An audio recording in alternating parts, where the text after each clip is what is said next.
کیف یکون للمشرکین عہد عند اللہ وعند رسولہ، ان مشرکوں سے کیسے عہد باقی رہے اور انہیں سہولتیں کیسے دی جائیں؟ ان کا عہد اللہ اور اس کے رسول کے پاس اب کیسے باقی رہے کہ یہ سازشی ہیں؟ کیفا، کیسے عہد باقی رہے؟ یکون للمشرکین عہد، مشرکوں کے لیے عہد باقی رہے، عند اللہ وعند رسولہ، اللہ اور اس کے رسول کے نزدیک۔ کیونکہ جو بغاوت ایک دفعہ کر دے اس پر آپ بتائیے دنیا کبھی بھروسہ کرتی ہے؟ کبھی غدار کو دوبارہ توبہ کرنے کے بعد مہلت دی جاتی ہے؟ لیکن اسلام نے تو انہیں مہلت بھی دی کہ توبہ کر لیں، ملک چھوڑ دیں یا توبہ کر کے مسلمان ہو جائیں۔ لیکن جب وہ نہ توبہ کرنے کو تیار ہیں نہ ملک چھوڑنے کو تیار ہیں، بلکہ ان کا مشن ہے کہ اسلامی سلطنت کو کھوکھلا کرنا۔ الا الذین عاہدتم عند المسجد الحرام، ہاں وہ لوگ جن سے تم نے مسجد حرام کے قریب عہد کیا، بنی کنانا کی ایک شاخ، ان سے تم اپنا معاہدہ 9 مہینے تک برقرار رکھو کہ انہوں نے اس معاہدے کو توڑا نہیں ہے، اور باقی سب تو معاہدہ کرنے کے باوجود خوب انہوں نے اسلام کے خلاف سازشیں کی ہیں۔ فَمَسْتَقَامُوا لَكُمْ، بس جب تک وہ تمہارے لیے معاہدے کو قائم رکھیں، فَاسْتَقِیمُوا لَهُمْ، تو تم ان کے لیے معاہدہ قائم رکھو، تم مت توڑو۔ ان اللہ یحب المتقین، بے شک اللہ تعالی پرہیزگاروں کو پسند فرماتا ہے، تو معاہدے کی پابندی کرنے والا پرہیزگار ہوتا ہے۔ کیفا، ان سازشی لوگوں کے لیے عہد اور امان کیسے باقی رہے؟ وَإِن يَظْهَرُوا عَلَيْكُمْ، حالانکہ ان کا حال یہ ہے کہ تمہارے خلاف وہ دشمنوں کی مدد کرتے ہیں۔ لا يرقبوا فيكم الا ولا ذمہ، اور تمہاری دشمنی میں نہ تو رشتہ داری کا خیال رکھتے ہیں اور نہ ہی کسی معاہدے کا خیال رکھتے ہیں۔ مختلف جنگوں میں کافروں نے یہودیوں کی مدد کی، عیسائیوں کی مدد کی، مختلف قبائل کی انہوں نے مدد کی۔ یردونکم بافواہہم، وہ تمہیں اپنے منہ سے راضی کرنا چاہتے ہیں، یعنی باتیں اچھی کرتے ہیں اور پیچھے سے سازش کرتے ہیں۔ وتأبى قلوبهم، اور ان کے دل انکار کرتے ہیں، وہ دل سے تمہارے دشمن ہیں۔ وأکثرهم فاسقون، اور ان میں سے اکثر فاسق ہیں، نافرمان ہیں۔ اشتروا بآیات اللہ ثمنا قلیلا، ان میں یہودی بھی ہیں، عیسائی بھی ہیں جو حرم شریف کے آس پاس رہتے ہیں، انہیں بھی نکلنے کا حکم ہے، اور مشرکین مکہ بھی ہیں۔ تو ارشاد فرمایا کہ یہ وہ لوگ ہیں جنہوں نے دنیا کی ذلیل دولت کے حصول کے لیے اللہ کی آیتوں کو بیچ دیا۔ فصدوا عن سبیلہ، پس وہ اللہ کے راستے سے انہوں نے روکا۔ انہم ساء ما کانوا یعملون، بے شک وہ بہت ہی برے کام کیا کرتے تھے۔ لا یرقبون فی مؤمن الا ولا ذمہ، یہ ایسے ظالم لوگ ہیں کہ مومن کے بارے میں رشتہ داری اور کوئی معاہدے کا لحاظ نہیں کرتے، بس جب موقع ملے تو وہ اپنی دلی خباثت کو ظاہر کرتے ہیں۔ تو ایسے لوگوں کا مسلمانوں کے مرکز میں رہنا انتہائی خطرے کی بات ہے۔ وَأُولَئِكَ هُمُ الْمُعْتَدُونَ، اور یہی لوگ حد سے بڑھنے والے ہیں۔ فَإِن تَابُوا، پھر اگر وہ توبہ کریں، وَأَقَامُوا الصَّلَاةَ، اور نماز قائم رکھیں۔ توبہ کا پتہ کیسے چلے گا کہ یہ ایمان لے آئے؟ تو اس کا سب سے پہلا ذریعہ نماز ہے، یعنی مومن اور مشرک میں سب سے بڑا فرق وہ نماز ہے۔ کتنا بد نصیب ہے وہ مسلمان کہ جو نمازوں میں کوتاہی کرتا ہے، اور پھر وہ کہتا ہے کہ میری پریشانیاں ختم نہیں ہوتی۔ 5 وقتہ نماز پر توجہ دی جائے، اور نماز توجہ سے، خشوع و خضوع سے مکمل پڑھی جائے، اطمینان سے پڑھی جائے۔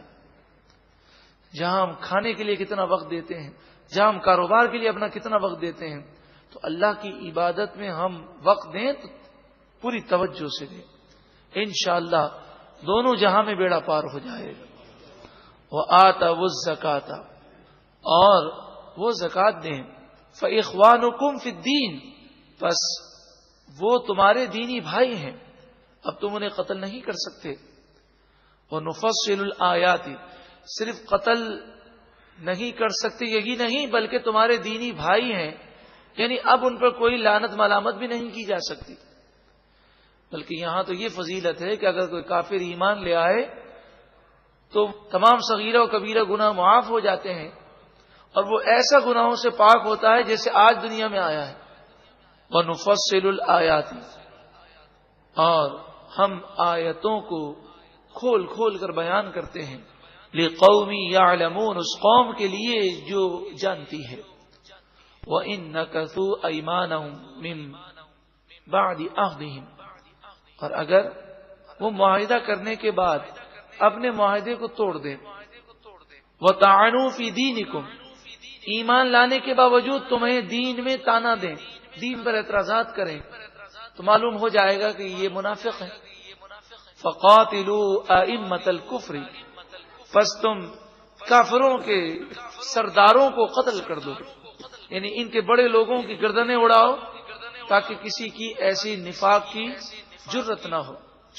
مراد یہ ہے کہ کوئی دشمن کا جاسوس ہو اور وہ بظاہر ہمارا بنتا ہو اور وہ اسلام کے خلاف پروپیگنڈا کرتا ہو، تو اسے ملک میں رہنے کی اجازت نہیں دی جائے گی، کیونکہ یہ تو فساد پھیلا رہا ہے۔ انہم لا ایمان لہم لعلہم ینتہون، بے شک ان کے لیے کوئی معاہدہ باقی نہ رہا کیونکہ یہ سازش کر رہے ہیں، تو ان کے بڑوں کو قتل کرو، لعلہم ینتہون، تاکہ یہ باز آ جائیں۔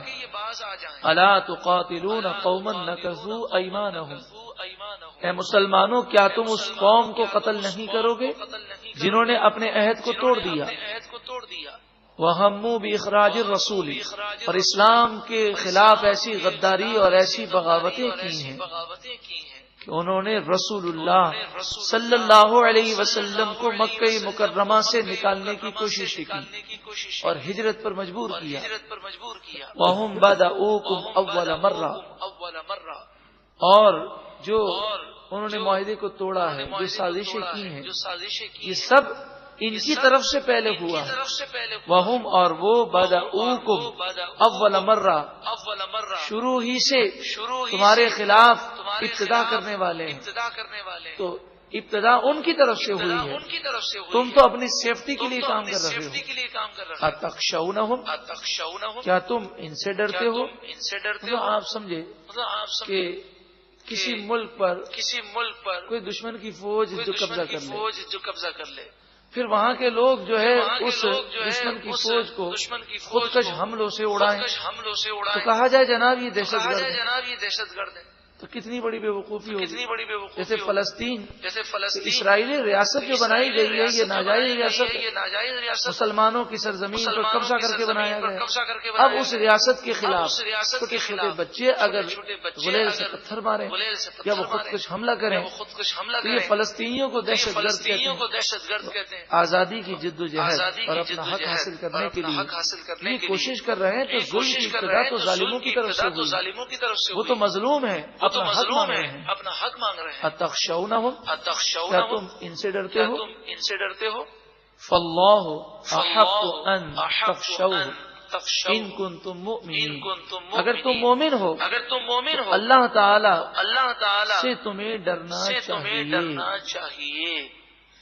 لوگوں سے ڈرنے کے بجائے تم اللہ سے ڈرو۔ قاتلوہم، ان سازشی لوگوں کو قتل کر دو۔ یعذبہم اللہ بایدیکم، اللہ تمہارے ہاتھوں کے ذریعے انہیں عذاب دے گا۔ ویخزہم، اور انہیں ذلیل و رسوا کرے گا۔ وینصرکم علیہم،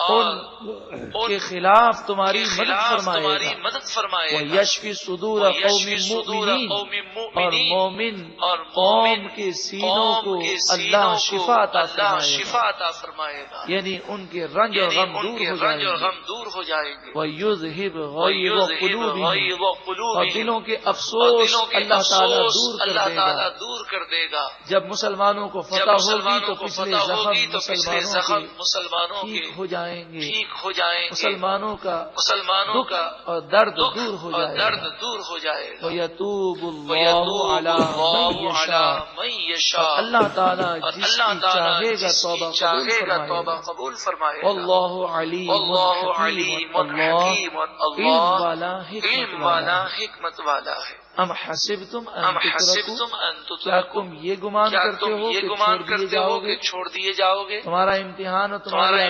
تمہاری آزمائش نہیں ہوگی ولما يعلم الله الذين جاهدوا منكم حالانکہ ابھی تک اللہ تعالیٰ نے آزمائش نہیں لی تم میں سے جہاد کرنے والے ہیں یعنی مجاہدین کا امتحان ہوگا صرف دعووں سے کام نہیں چلے گا بلکہ امتحان میں بھی کامیاب ولم يتخذوا من دون الله ولا رسوله ولا المؤمنین ولیجا اور ان لوگوں کا بھی امتحان ہوگا جو اللہ اور اس کے رسول اور مومنوں کے دشمنوں کو اپنا دوست نہیں بناتے امتحان ہوگا کہ اس بات میں سچے ہیں واقعی دشمنوں کو دوست نہیں بناتے اللہ اور اس کے رسول کے حکم کو ترجیح دیتے ہیں یہ امتحانات تو یہ آزمائشیں ہمارے ساتھ بھی روز جاری روزی کے مواقع کم ہو جانا حلال ذرائع مشکل ہو جانا حرام پاؤں میں آنا بے حیائی کے مناظر اس قدر عام ہو جانا پھر بھی ہمیں حکم یہ ہے کہ نگاہ کی حفاظت کریں جھوٹ اس قدر عام ہے لیکن ہمیں حکم ہے کہ جھوٹ سے بچیں یہ ہمارا امتحان ہے دعوت ہم یہ کرتے ہیں غلامی رسول میں موت بھی قبول ہے دعوت یہ کرتے ہیں کہ اللہ کی محبت میں گردن بھی کٹا دیں دعویٰ ہے لیکن افسوس کا مقام اللہ کی محبت میں جھوٹ نہیں چھوڑ سکتے اللہ کی محبت میں حرام نہیں اللہ کی محبت میں نماز کی پابندی نہیں کرتے واللہ خبیر بما تعملون اور اللہ تمہارے تمام کاموں سے خبردار ہے